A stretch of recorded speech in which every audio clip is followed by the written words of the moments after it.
In Boston, a man made an impossible promise. He told people he could make them rich, not just a little rich, but fantastically wealthy. He promised a 50% profit on their money in just 45 days. The secret to this incredible fortune wasn't stocks, or land, or some secret business. It was something you could hold in your hand. It was simple paper. The big secret was postage. He told everyone he had found a clever way to make money using something called an international reply coupon. These little coupons were used to prepay for postage on a letter sent to another country. The idea was simple. Ponzi said he could buy these coupons in a country where the money was weak, like Spain. There, he could buy lots of them for very cheap. Then he would bring those same coupons back to America, where the money was strong. He could trade them in for American postage stamps that were worth much more than what he paid. The difference between the low price he paid and the high value he got back was pure profit. A simple, brilliant trick. The man behind this idea was Charles Ponzi. He was a short man, just over 5 feet tall, but he had a huge, magnetic smile. He dressed in fancy suits and spoke with great confidence. He had failed at many things before, but he burned with a desire to be a success. Ponzi wasn't just selling a plan about coupons, he was selling himself. He made people feel smart, like they were getting in on a secret that only a genius could discover. He made them believe in him, and in the dream of easy money. He didn't start by asking big banks for money. He started small. He went to his friends and to the shopkeepers in his neighborhood. He convinced just a handful of them to give him their money, promising to pay them back with huge profits. And then, exactly 45 days later, he did. He walked right back to those first investors with a smile. He handed them their original money back, plus all the profit he had promised, all in cash. The trick had worked. Suddenly, the story was no longer just a promise. It was real. People saw their own neighbors holding thick wads of cash. Word spread through the city like a fire. Everyone wanted in.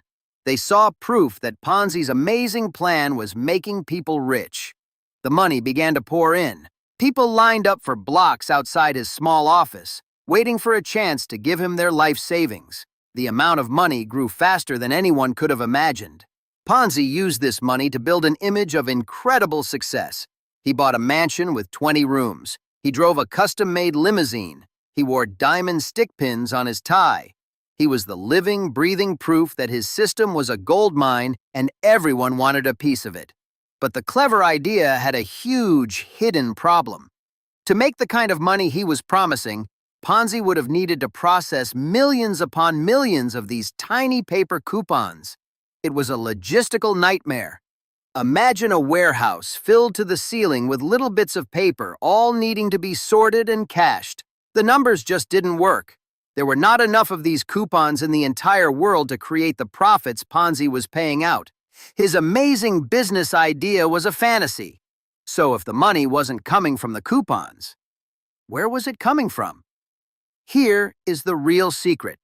The money to pay the first investors didn't come from any clever business. It came directly from the pockets of the new investors who were lining up outside his door.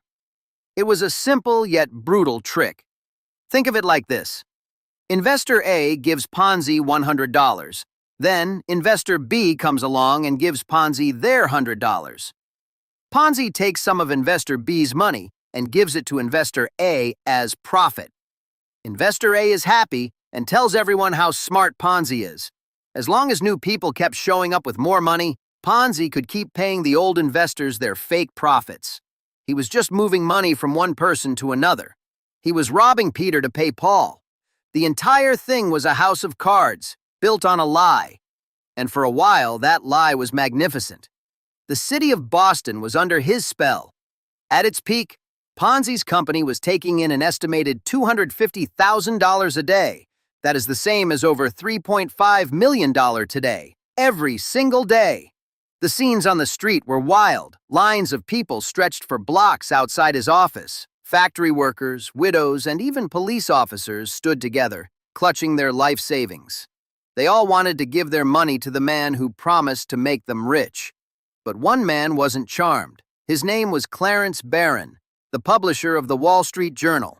He was a numbers guy. He didn't care about Ponzi's fancy suits or confident smile. He just cared if the math added up.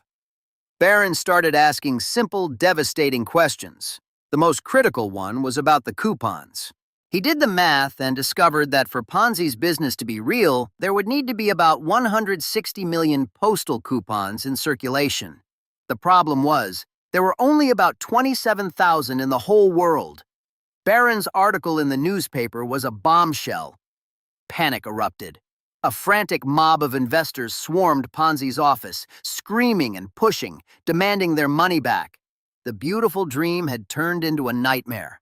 But even then, Ponzi put on one last show. He appeared calm in front of the angry crowd, smiling and assuring everyone their money was safe. He even had his staff hand out coffee and donuts to the very people whose lives he was ruining. It was his final performance as the great magician. He was trying to hold the illusion together for just a few more moments. But the magic was gone. The house of cards was falling, and nothing could stop it. When the government officials finally walked into Charles Ponzi's grand office, the party was over. They opened his books, filled with long lists of names and numbers. But the math was all wrong. The money coming in and the money going out did not match, not even close. The truth was simple, and it was terrible. There were no special coupons from other countries. There were no secret investments making huge profits. There was only new money from new investors, used to pay off the old ones. Ponzi was millions of dollars in debt. The entire dream was built on nothing, and it all came crashing down. Charles Ponzi did not invent this kind of trick. People had run similar scams long before him, but nobody had ever done it this big. He was so good at it, so bold, that his name became forever stuck to the con. He became a legend for all the wrong reasons. Think about it. Every time you hear someone say the words Ponzi scheme on the news or in a movie, you are hearing an echo. It is the ghost of this one man's grand, impossible promise. A story that started in a small Boston office and grew to fool a nation. So why did so many people fall for it? It was not just about the money. It was about something more. Ponzi sold them a feeling, a powerful feeling. He sold them hope. He told people a story they desperately wanted to believe. A story where the little guy could win, where you could be smarter than the big banks and the old rules. The real trick was not about coupons. It was about selling a dream of a shortcut to a better life, and people bought it with everything they had. The promise of a get-rich-quick dream is powerful. It taps into a deep human hope, a hope for an easier life. Ponzi knew this better than anyone. He wasn't just selling an investment. He was selling a fantasy, a ticket out of the daily grind. That's why people lined up. They weren't just buying paper notes. They were buying a dream. But a dream built on nothing cannot last. The math was always impossible. There were never enough new investors to pay the old ones forever. The whole thing was a ticking clock, counting down to zero. Every dollar paid out was just one more second off that clock. Sooner or later, the money had to run out. The party had to end. In the end, Charles Ponzi was arrested. The man who lived in a mansion, who was praised as a genius, was led away in handcuffs. The crowd that once cheered for him now jeered.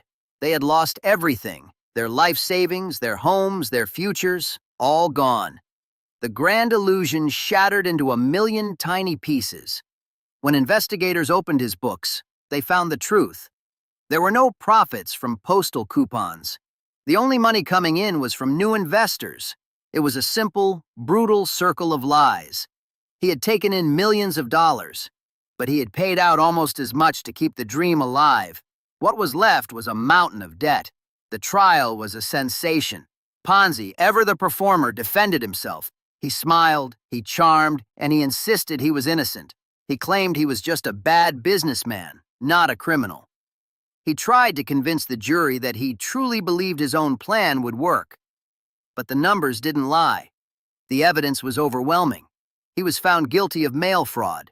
He was sentenced to prison. The great Charles Ponzi, the financial wizard of Boston, was now just a convict. His fancy cars were sold. His mansion was emptied. The empire he built in less than a year was completely gone. He went from being a king to being a prisoner. The term Ponzi Scheme was born from this incredible story. His name became a warning. It now describes any trick where old investors are paid with money from new investors. It's a label for a hollow promise, a promise that always, always breaks. His name lives on, not for his genius, but for his grand deception. The psychology behind it is what makes it so powerful. It works because it preys on trust and greed. People see others getting rich. They don't want to miss out. This fear of missing out is a very strong feeling. It makes people ignore the warning signs. They jump in, hoping to be one of the lucky ones. Think about it. The early investors really did get their money back, and with huge profits. They became walking advertisements for the scheme. They told their friends, their family, their neighbors. Their success seemed real. This created a powerful illusion that tricked even smart people into believing the impossible. So, the real engine of a Ponzi scheme isn't just the con artist. It's the crowd. It's the human desire to believe in something that sounds too good to be true. Charles Ponzi didn't create that desire. He just found a brilliant way to use it. And that is the secret that makes his story and his scheme unforgettable.